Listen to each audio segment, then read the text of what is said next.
I think that rugby is one of the few sports in the world that not everyone can play at all.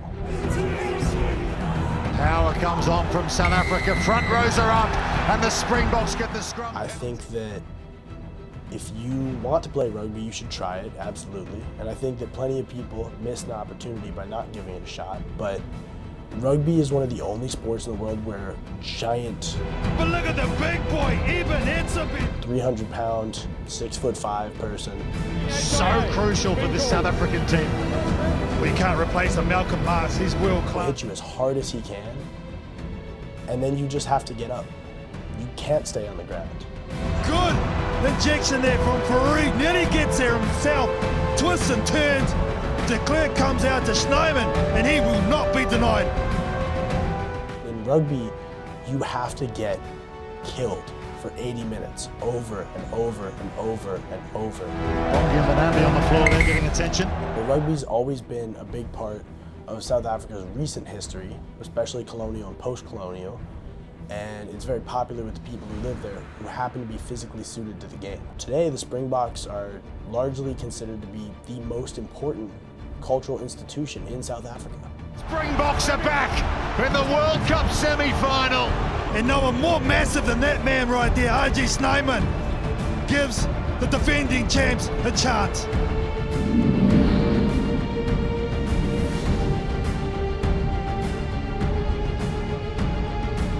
The Springboks are a little unique because they've represented different things at different periods in South Africa's recent history. At one point, the Springboks, an all-white team, represented the peak of the white South African, the Afrikaner, and they were hero worshipped by the colonists, but largely despised by the indigenous peoples. And in their first World Cup, post-apartheid, they won on home soil in South Africa. A little knock forward, but that's it! South Africa have won the World Cup! It was all the old South African flag, there still wasn't a black face to be seen. But now it really is this rainbow nation, all behind their team. Nelson Mandela held up the trophy and the Springboks became a symbol of national unity. There it is. Francois Pienaar and Nelson Mandela. Whereas before they had been a white supremacist icon. Nelson holding up the trophy while the team's just erupting in cheers behind him is an iconic image. It's an image of an age, if you will. You know, the end of apartheid, the beginning of a new free South Africa, a brighter tomorrow. And desegregation was celebrated and was a big deal, but that was a huge, explosive moment where suddenly it was mainstream. Suddenly, we had this picture of white and black South Africans who are exemplary, the absolute finest masters of their craft, arm in arm, as the first black president of South Africa raises their first rugby trophy of many.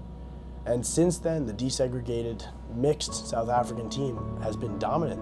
They're the best team in the world right now, and you can really trace it back to that World Cup, 1995.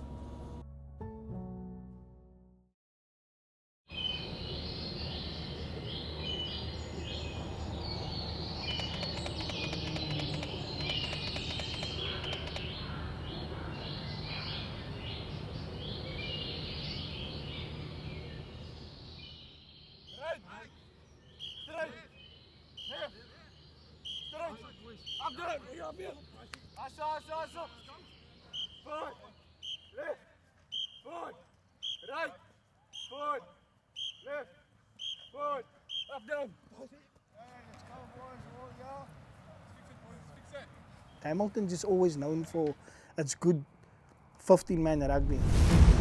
Carl Lamb goes to the chip kick. Travis Ismail, can he gather it? Yes, he can. Gets it in the inside. Now the inside ball, and that's a brilliant try.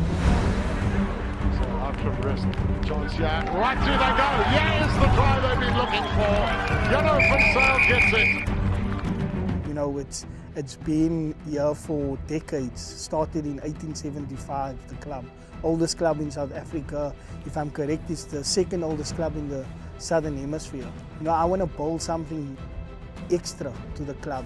You know, not just known for 15s, but I want to build a brand of 7s that everyone looks at and say, okay, we want to be part of that now. What brilliant hands there. Really outstanding work from Hamilton's.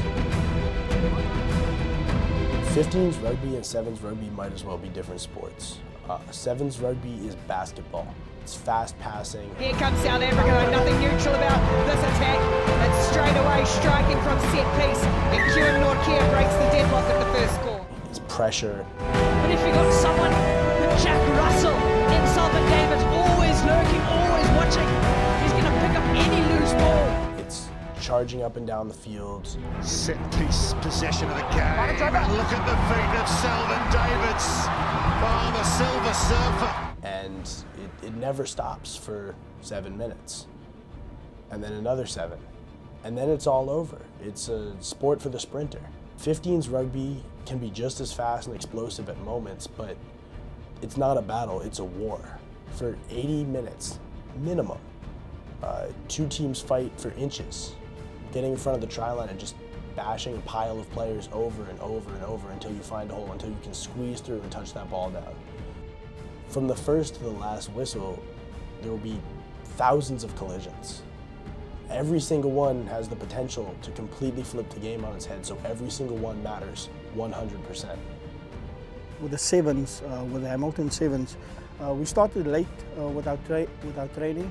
I think it was only 2 weeks before the tournament started. We're playing, at the moment, we're playing in the Western Province School 7s.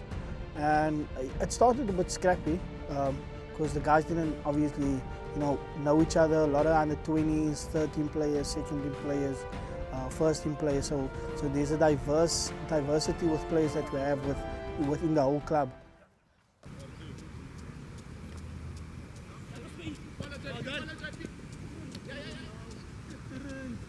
How I started playing rugby and when I was at the age of 9.